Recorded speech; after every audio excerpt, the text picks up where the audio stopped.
everyone, today we're going to do a 4-point kneeling sequence. So hop onto your mat and come onto your hands and knees. So bringing our hands underneath the shoulders, you want them directly underneath the shoulders and knees pretty much underneath the hips.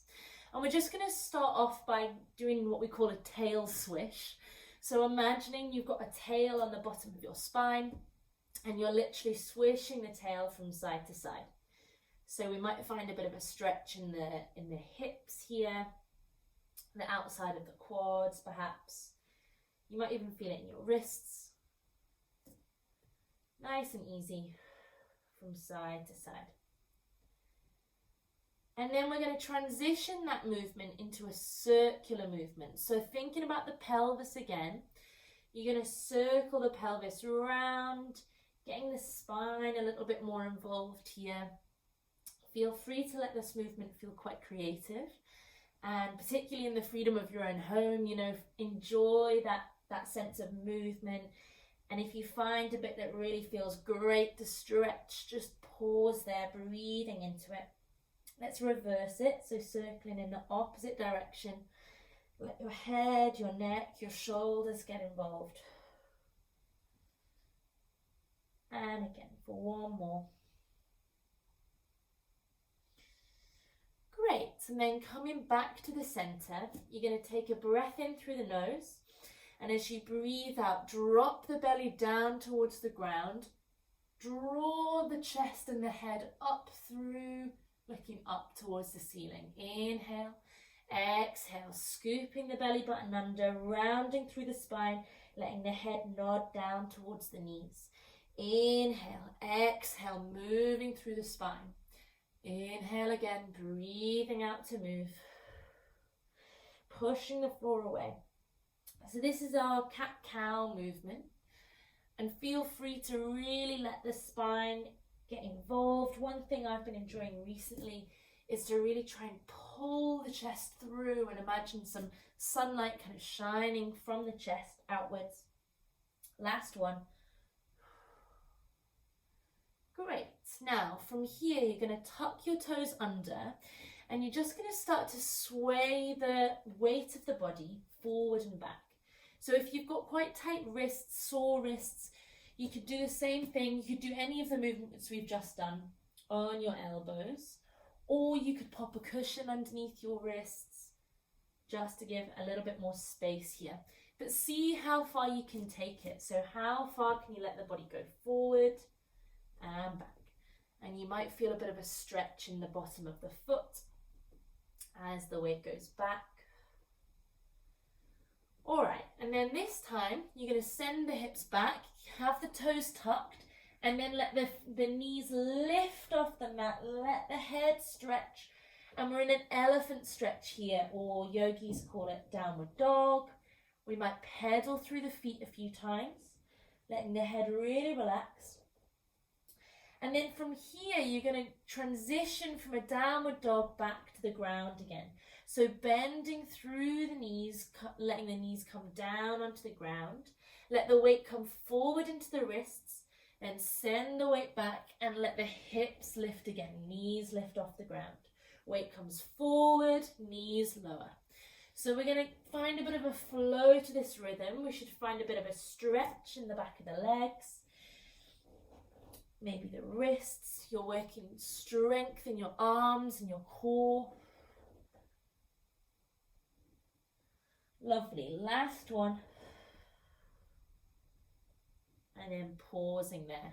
Great. Let's stretch the wrists. So let the fingers turn in towards you, just on one hand.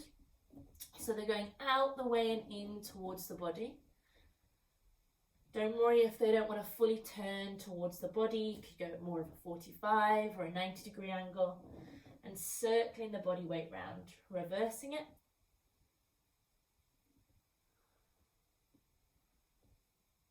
Lovely, and then changing over. Again, fingers go out the way to face in towards the body. And this is quite an intense stretch, particularly if, you never really stretch your wrists and you do a lot of typing. You're on your phone a lot, reverse it. Sometimes, again, also from day to day, they can be really tight or Not so tight some days, but it's a real good one just to check in with nice and often. Great. And then come back to center and let's find a bit of a stronger base now. So really checking in with the hands underneath the shoulders, push the floor away, draw the belly button in towards the spine. Then take a breath in through the nose. As you breathe out, keep the pelvis level. Nothing changes in the body as the hand just lifts away from the ground. Breathing out, opposite side, hand lifts. So this is what we call cat pause. So if you think about a cat making its bed for the night, we're keeping the body nice and stable. I was thinking about a joke then. I was thinking would a cat have as nice of an alignment as us? But couldn't quite get it to work. Great. So keeping the shoulders nice and level, as if you've got a cup of tea on your shoulders or your pelvis. Let's do one more each side. Breathing out as you lift. Inhale to lower. Great. And then pausing there. Finally, we're going to take a breath in through the nose. As you exhale, sliding one leg back away from you. Check the hips aren't twisting. Inhale, bring it back. Exhale, opposite side. Inhale, come back. So we want to keep the hips facing down towards the ground. Keep pushing the floor away. And as you breathe out, scoop the belly button in towards the spine. Now, if you're finding this quite challenging, great, stick with this. Or if you're feeling this quite easy, you can start to let that back leg lift and you can let the opposite arm extend away too. But don't start to let the chest and the hips lift. Breathing out, arm and leg extend. Inhale, return. Exhale, we extend. Inhale, come back. Keep that going. Starting to squeeze the glutes a little bit more as we start to work harder. Let's go for 2 more each side. Trying not to let the spine get involved. So spine is strong, spine is neutral. Last one coming up. Stretching fingers away from toes. And back to center. Brilliant. And ease yourself out of that. Give yourself a shake, a wiggle, whatever you need to do. We might even sit back towards the heels and stretch the arms out in front. And just pause here. Breathing in and out. And again, breath in through the nose. And sigh out. Last one, breathing in. And exhale, sigh out. And then take your time coming out of that, and we'll finish there for today. So a nice 4-point kneeling sequence again, strong in the center, working the glutes, working the arms, and a little bit of a stretch as well.